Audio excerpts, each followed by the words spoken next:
The dust was settled after the Utah Jazz basically traded away their whole franchise cornerstone for a bunch of draft picks, rookies and young players with bright potential like Colin Sexton, Jared Vanderbilt, Walker Kessler, and most especially Lauri Markkanen. Lauri has been traded twice in a year. Following his departure from the Chicago Bulls, he was acquired by the Cleveland Cavaliers and made him play the small forward role together with Evan Mobley and Jarrett Allen inside the playing court, with the Cleveland's experiment of running 3 7-footers in the same lineup. He was the elephant in the room for that team that barely entered the playoffs if not for injuries. Cleveland aimed for greatness when they traded for Donovan Mitchell, and Lauri Markkanen was part of the huge trade to acquire the rights for the perennial All-Star. But in today's video, we are gonna look deeper into Markkanen's skills and game, and further make the case of a looming Lauri breakout year for the Salt Lake City. The Jazz did not really lose in that trade.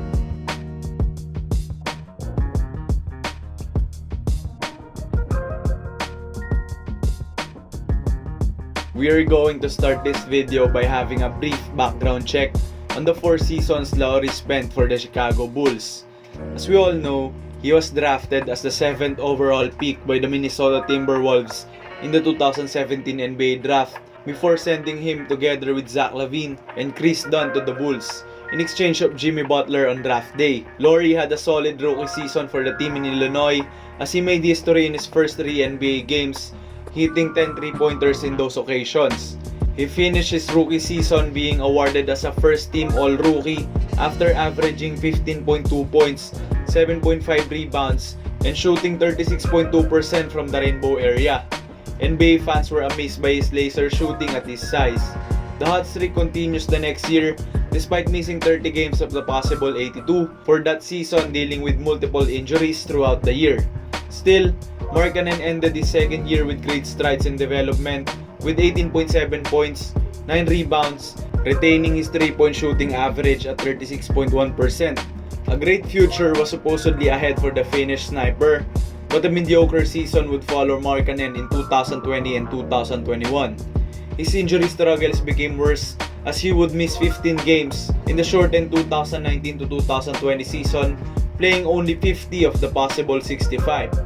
Then the following season, he would not become regular starter for the developing Bulls.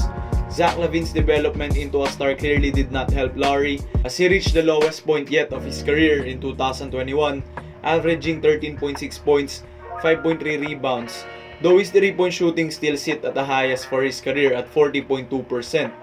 Lauri Markkanen would be traded at the end of the season to make way in the signing of DeMar DeRozan in the Windy City, and the arrival of Lonzo Ball to help push the Chicago team make a deep playoff run.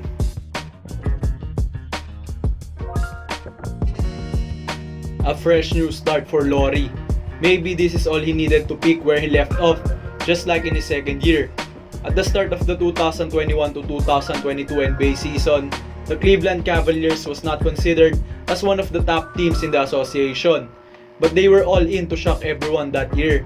They ran a super tall lineup from the beginning of the season, drifting away from the now famous small ball system that was made into popularity by the Golden State Warriors. Cavs capitalized their height advantage by bullying players in the paint, and the plus part is that everyone on that team plays good defense that can be overwhelming because of the length of their team.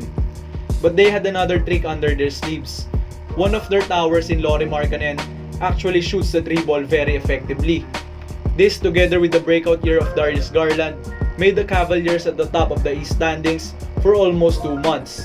Lauri did not get to his old form, but was still in a better year than 2021 with his 14.8 points, 5.7 rebounds, and 1.3 assists, shooting 35.8% from the 3-point line. But then, injuries happened to Jarrett Allen and Lauri Markkanen. With this, they fell out of the top 8 of the East and barely made the play-in tournament. Their depleted team expectedly lost in the play-in games to the Brooklyn Nets and Atlanta Hawks in a disappointing fashion. Cavaliers would then aim for the stars and traded for Donovan Mitchell. The casualty of getting such a star is giving away one of their main starters, the oddest one out, Lauri Markkanen. Another year, another team for our future NBA star.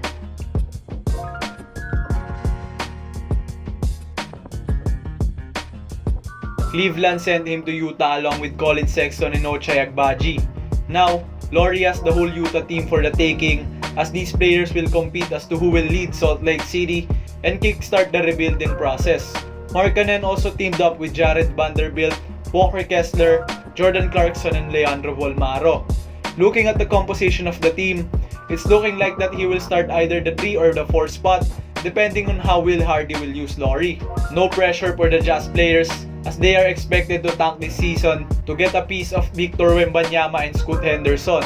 This is the perfect place for our young star to shine and thrive, just like his career year in 2018 for the Chicago Bulls. Markkanen is entering his 6th year in the league, and how will he perform this year is crucial for his career development in the NBA in the next few years.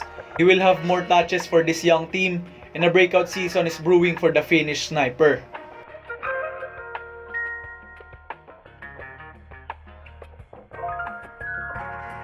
Lauri gave us things in the 2022 EUROBASKET as to what can we expect from him this season.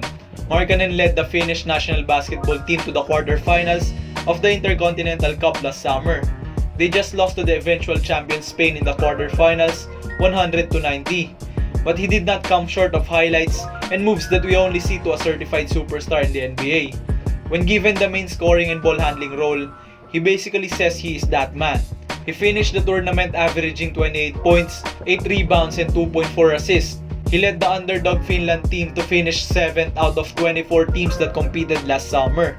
Coast-to-coast dunks, shot creation, and his laser 3-point shooting were just some of the skills he showcased in Europe. Utah Jazz should become excited come regular season time, as trading away Mitchell and Gobert did not really come to waste, seeing Markkanen's EuroBasket performances. We just hope that he can carry over this confidence and actually translate to actual NBA games. Additionally, his country is the first European team to qualify for the 2023 FIBA World Cup after having a 7-1 win-loss record in Group J of the European qualifiers, again led by none other than Lauri, the Finnish sniper Markkanen.